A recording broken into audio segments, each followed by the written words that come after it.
For more than 20 years, CTV has captured the moments that matter in our community. From our studios in St. Clair, you're watching Focus with Paul Dingeman.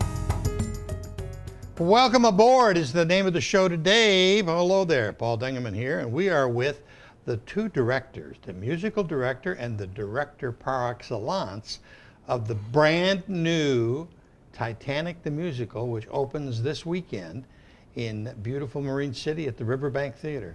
Joining us, Edmund Reynolds. Nice to see you. Welcome back to Focus Set, sir. Nice to see you. You too. And the world famous Paul, you know the man, Decker, from the East China School District, now Yes, the sir. music director of the Titanic the Musical. Welcome to both of you. Thank you. That's got to be exciting. You when we're recording, it's a Thursday.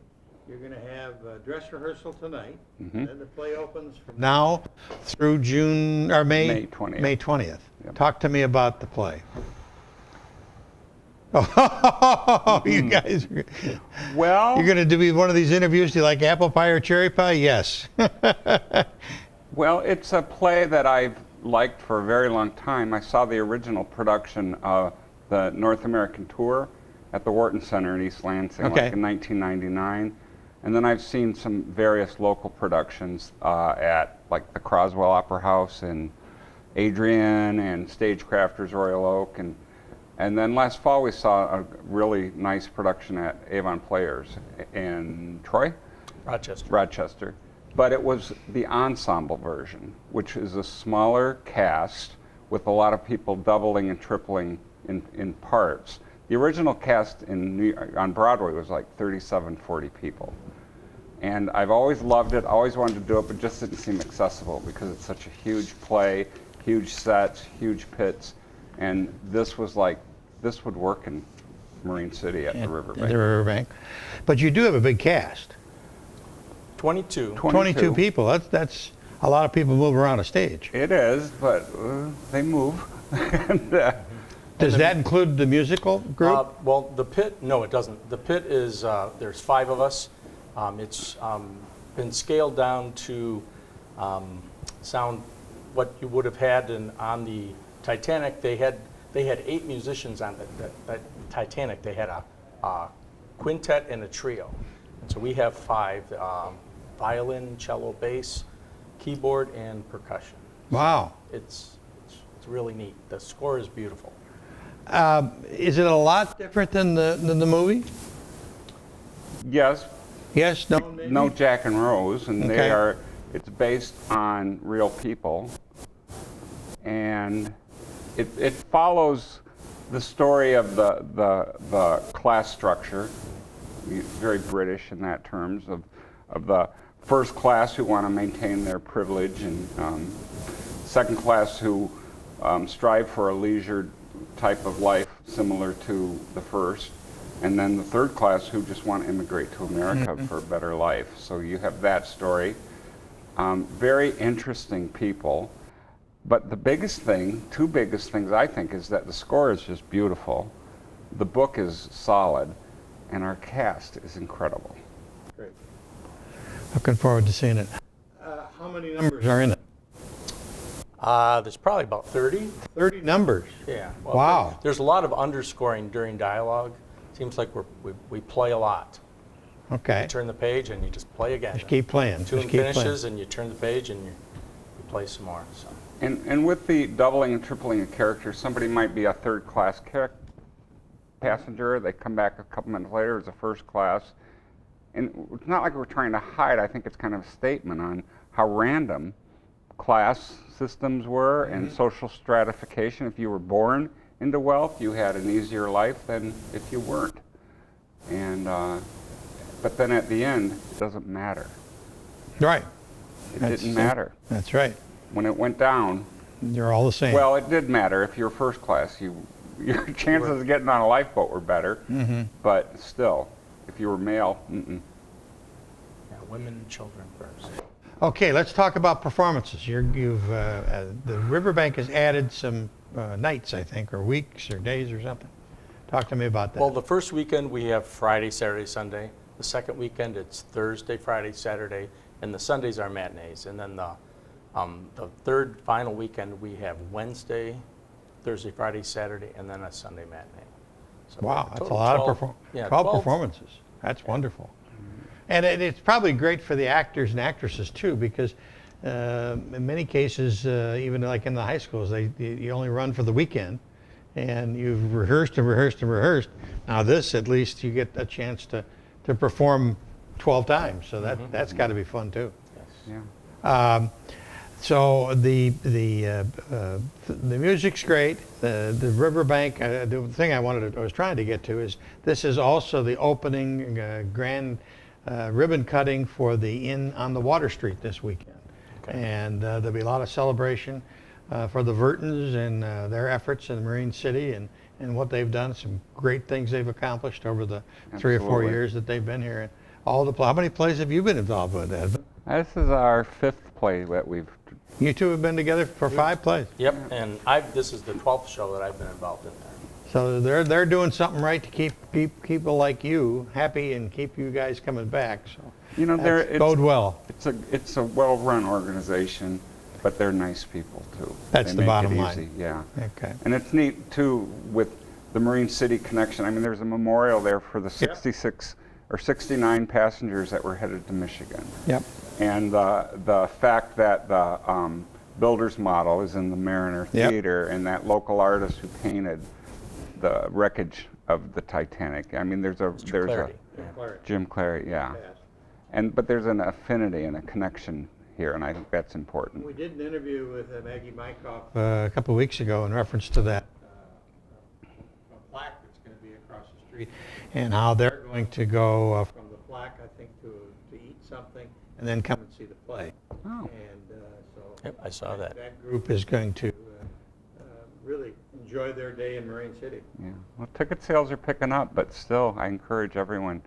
It's not. This show hasn't done a whole lot, and an opportunity to see it shouldn't be missed. And finally, I do want to say to my cast, anybody I've ever known who's been involved in this Titanic, the musical, it's had a real effect on them, and there's been a sense of responsibility depicting these real people, and I've seen it in our cast.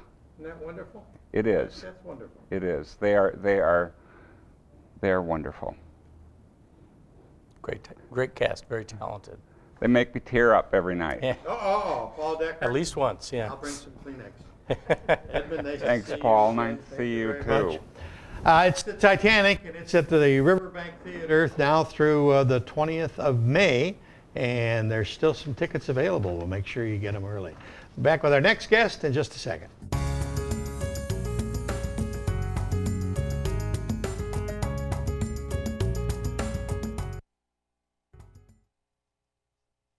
And stops by to bring us up to date on things from St. Clair County Community Mental Health, which is a great organization. But today she brought a couple winners with her, and we are excited about meeting them. Deb, welcome back. Nice to see you. Thanks for Happy having me. May. Happy May. And May's- you have 2 people you want to introduce to me and tell me about. I sure do. Connor Fleury, to my right, is a senior at St. Clair High School, and he is the grand prize Best in Show winner of our high school poster contest that we do every year. Wow. This is actually, I think, our 15th year with the poster contest. And so that's his design. I think your viewers can see it. Yep, and So what we do is we give a theme out every year, and this year's theme was Leading Healthy and Happy Lives by Design. So we ask students to draw or paint or something that reflects the theme. and it's entitled Jumping for Joy. Connor, how did you get the idea for this? Well, I thought to myself, what makes me happy? And being with my friends makes me happy. And so I just kind of thought of something clever with like people jumping up in the air with silhouettes, and just kind of picked a cool background and threw it all together.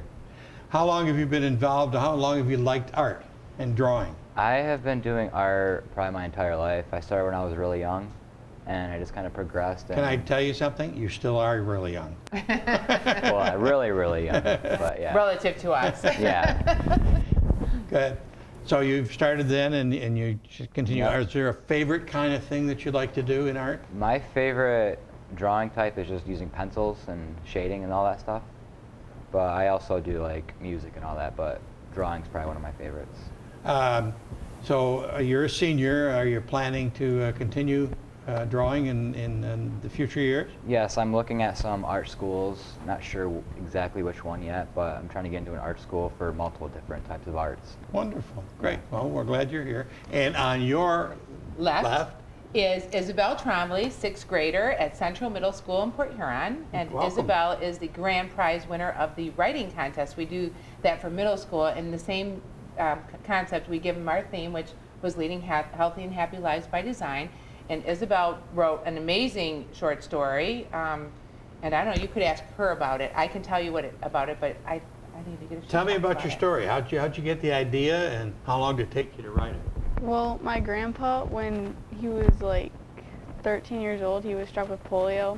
So, like, he loved cars so much, like, he wouldn't be able to drive them anymore. Oh. So he built hand controls on the cars. Wow. So, because he did races and stuff. So he built hand controls so he could start driving them. He did it himself. Yes. Isn't that remarkable? It's amazing. And you journaled that and wrote the story about that. Mm-hmm. Wow. And basically, and she's being a little modest because, you know, she talks about he didn't let his paralysis keep him from achieving his goal and his dream in life. And so that's kind of the same notion that we have with people with mental illness or other intellectual or developmental disabilities. We hope that people won't let those things stop them from trying to achieve their goals or dreams, whatever they are. And so I think it's a great story. You got to read it. And speaking of that, I have this booklet that I'm going to leave with you.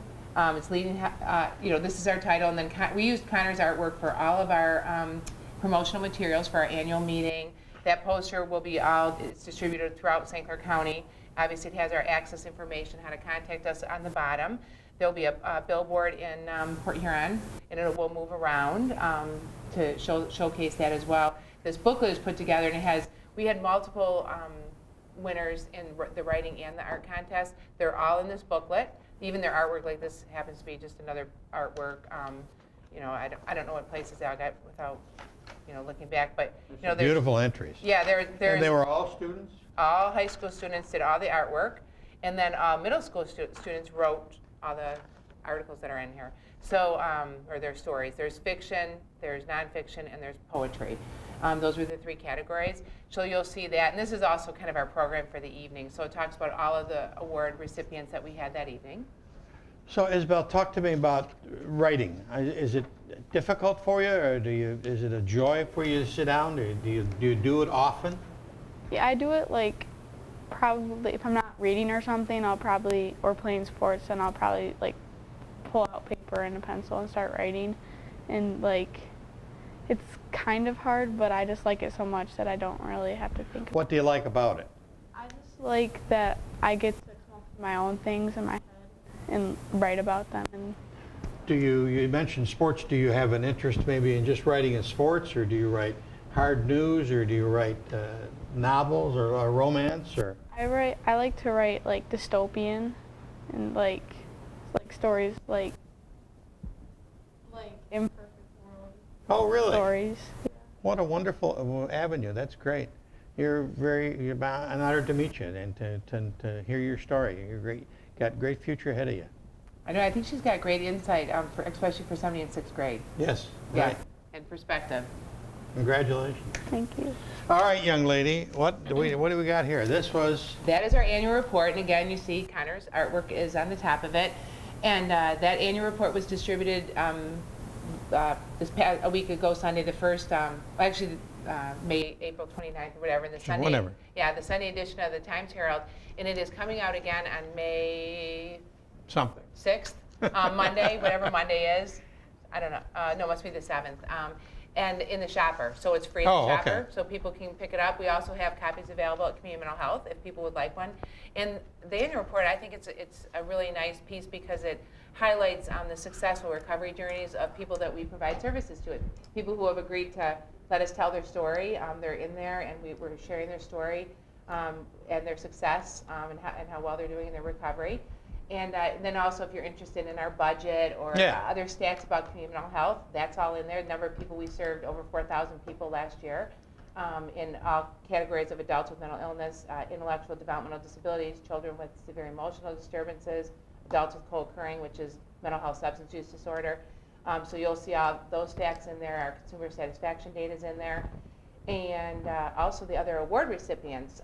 Oh, yes. Yeah, so this year we recognized Michael Eckert of the Times Herald won our Communications Award, which you are a past recipient of. Correct. We give that to people who help portray community mental health, hopefully in a positive light, Right. or at least an accurate light to the community, help us, and hopefully help us to reduce stigma associated with having mental health issues, which, by the way, May is Mental Health Month.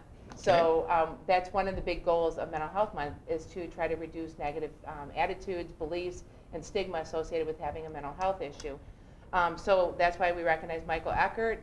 And then Blue Water Community Action Agency, they just do a ton of great things in our community. A couple of the reasons we selected them is that last year, in the midst of a lot of busyness, they took over being, it's called the HARA. It's an acronym, and it means the Housing Assistance Resource Administration. I'm not sure the last A. But anyways, what they do is they help people who are homeless or at risk of being homeless, and they do what's called rapid rehousing, to find housing, work with them on a lot of things, but their main goal is to help people get out of poverty. They also run the early Head Start programs, all that stuff, under the leadership of Melinda Johnson. And also Melinda offered us space in the Baker College. So we moved our children's ABA program, which is Applied Behavior Analysis for kids with autism. We moved that into that location last year.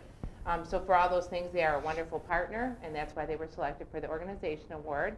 And then last but not least, Marcia Haynes. I think that you know who she is. She's a very great community leader, and she actually started the Dementia Alzheimer Resource Committee about 5 years ago, after her husband Fred was diagnosed with Alzheimer's. And she realized at that time that there just really weren't adequate information about having Alzheimer's. So we put, the first job of that committee was to put together a resource brochure, which gives you kind of some things to watch for, or that might tip you off if somebody has Alzheimer's or dementia. And then all the resources are listed. And then a lot of things have happened. We've had our fourth annual walk will be this year. That through under her leadership, the group has raised over $50,000 in the last 4.5 years. We've brought in great speakers from the University of Michigan, donated money to U of M research, hopefully to someday find a cure for Alzheimer's. And so that's why she was selected. She's just an incredible, amazing woman, and I could only hope to be as active as she is at her age. True. And sharp. Yeah. I mean, she's super smart, whipping around with her iPhone and all that other stuff, and which you might not expect sometimes of somebody at her age. You also brought along a brochure about an event that's coming up, a 5K run. Talk to me about that. I did. It's our 10th annual Healthy Minds, Healthy Bodies Run for Recovery. It's on May 12th. We have a 1 mile fun walk at 8:30, a 1 mile kids timed run for kids under 12, and then a 5K run for anybody else who wants to do it. We're hoping for a great turnout. We usually have about 400 or 500 people there. Wow, good. We've already got 300 registered, pre-registered. Marvelous. Maybe these two will join us that There day. you go. She can write about it and he can draw it. Yeah, he can come with pictures. Right. But it is great. We actually have the Central Middle School band is going to be there. I guess they're bringing, are you in band? Yeah. Are you going to be there? No. Is it opening day baseball too or something? I don't know. Oh, well, they're bringing, Central Middle School band is bringing like 40, 50 kids there, and they'll be. Plays the tuba. Oh. Big tuba. Do you? No. Oh. So anyways, so that's happening on May 12th, and you can register right up until the day. You can register online. You can come by our office and drop off a check and sign up, or do it online. So we really hope to see people there.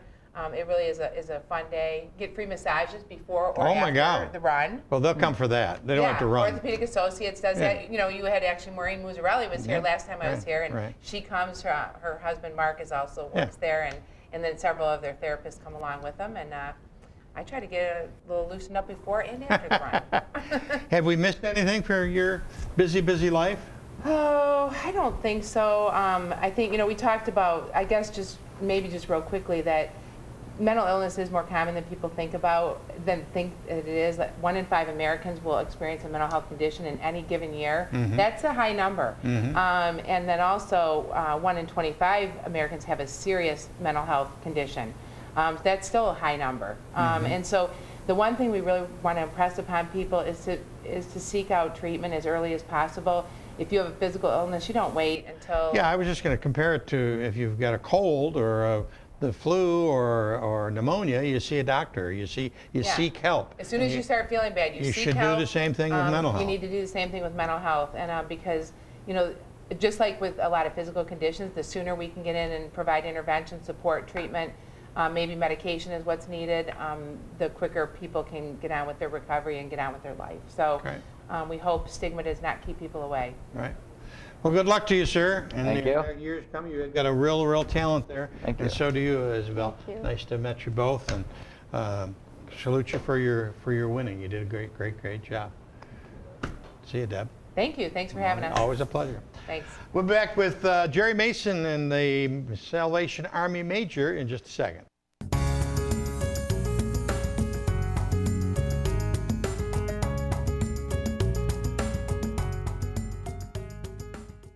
You like a good afternoon? We got the place for you, and Jerry Mason's going to tell us all about it, along with Major Kurt Sheets. Nice to see you. Welcome back, Major. Nice to see you. Nice to be Still here. traveling with this wild man, huh? Wild man, yeah. We're hanging out. Hanging out. I can call me whatever you want as long as you put Mr. in front of it. Okay, Mr. Wildman.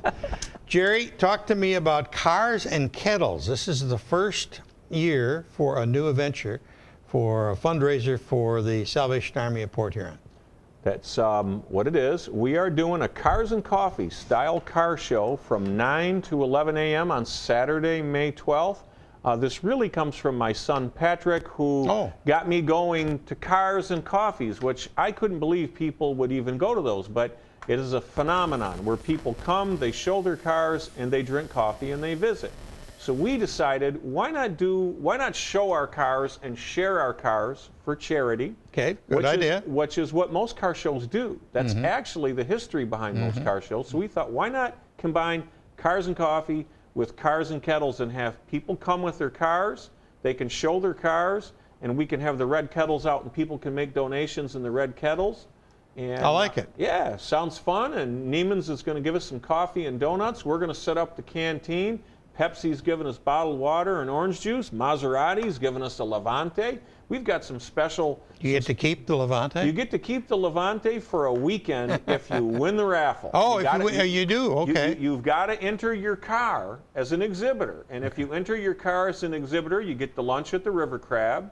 Depending on your sponsorship level, the Will St. Clair Museum.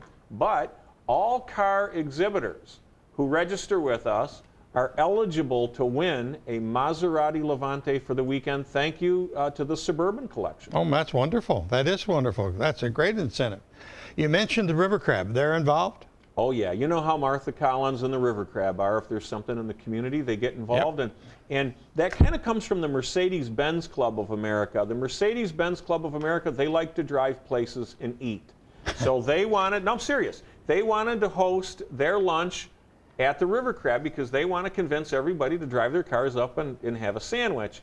The Porsche Club of America is involved. They just want to drive anywhere fast. Right. Okay? So the Porsches, they have a little bit of a different mentality. Tell them to watch when they're coming down the hill to the Crab. Yeah, they don't go out in the river. Right. The Porsche people don't necessarily care where they go as long as they can get there fast. The Benz people want to drive at whatever speed they choose and be fed. So that's where the River Crab. That's where the River Crab comes in. Okay, so you're going to have for the general public, cars are going to be on display starting at 7:30 in the morning. No, 9 o'clock, 9 to 11. But we need. Oh, this is the setup area. Okay. Yeah, 9 to 11. Paul, you're actually right. If you're going to exhibit a car, we need car exhibitors to start arriving at 7:30 because we want to have all the cars positioned and staged so that when people arrive at 9, I don't have people trying to pull cars in while people are coming to see them. Right. Well, it's just a great idea, and luxury cars are just an animal all by themselves.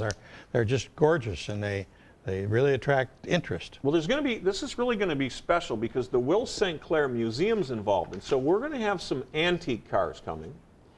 We're going to have some Porsches and Benzes and some different types of classic and antique cars, but we're going to have supercars. We'll have a Rolls Royce, We'll have a Ferrari. Wow. We'll have some crazy Porsches. Mike Kassab at Envy Automotive is a wonderful guy. I'm his lawyer, and Mike's interesting. He daily drives a Ferrari. And he likes to daily drive a Maserati, or he'll daily drive a BMW M6, and therefore Mike needs a lawyer. And that's me. And Mike is a wonderful, generous guy who cares about people. And so Envy Automotive is going to bring up about, I think they're going to bring somewhere between 6 and 10 cars. Wow. They're coming Pretty up. cool. So people, if they want to come out, they're really going to get a chance to see old cars, new cars, supercars. They're going to see cars that you wouldn't see unless maybe you were in Hollywood on Rodeo Drive or somewhere like that. So that'll be special for St. Clair County. What do you think, Major? A little different, different kind of a fundraiser. We're going to have it right at the Citadel Yeah. at 2000 Court Street. We're going to have try to showcase some of the things we do at the Salvation Army, the people we help, and it's raising money so we can help more people. So we're going to be at two places. We're going to be at the Crab and at the Citadel. Well, the show's at the Citadel, Okay. and after the show's over at 11, we head down to the River Crab. Yes, we motor to the River Crab from the new Salvation Army okay. Citadel on Court Street. On Court Street. Okay. Not I the was old confused. one, I not- thought the whole thing was at the River Crab. Not the old one downtown, but it takes between 12 and 13 minutes to get from the Court Street Port Huron Unless you're in a headquarters. Maserati. And well, in a Maserati, you can do it in about 7.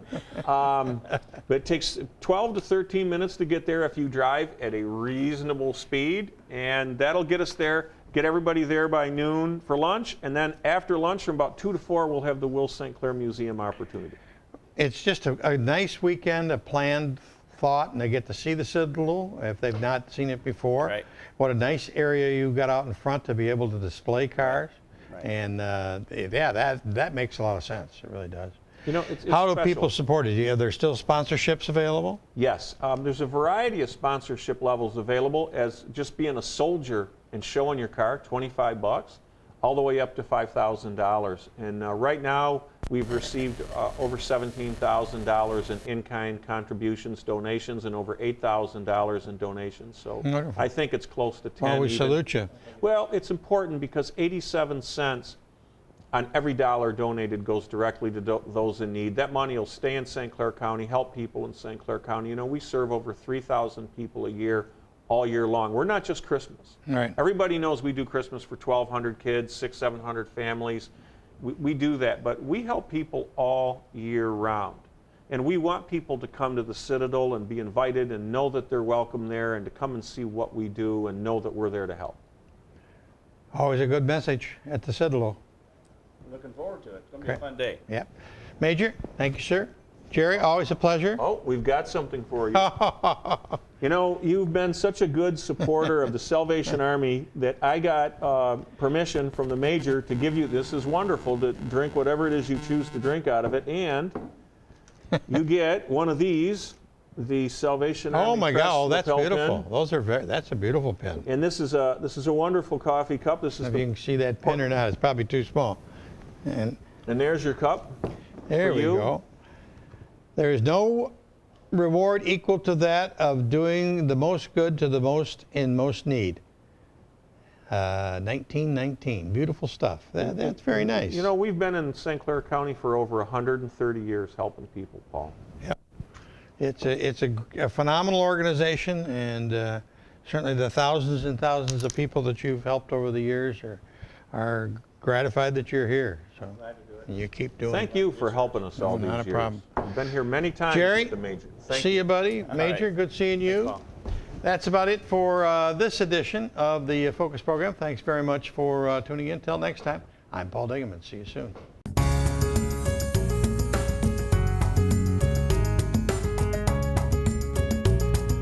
Thanks for watching Focus with Paul Dingaman.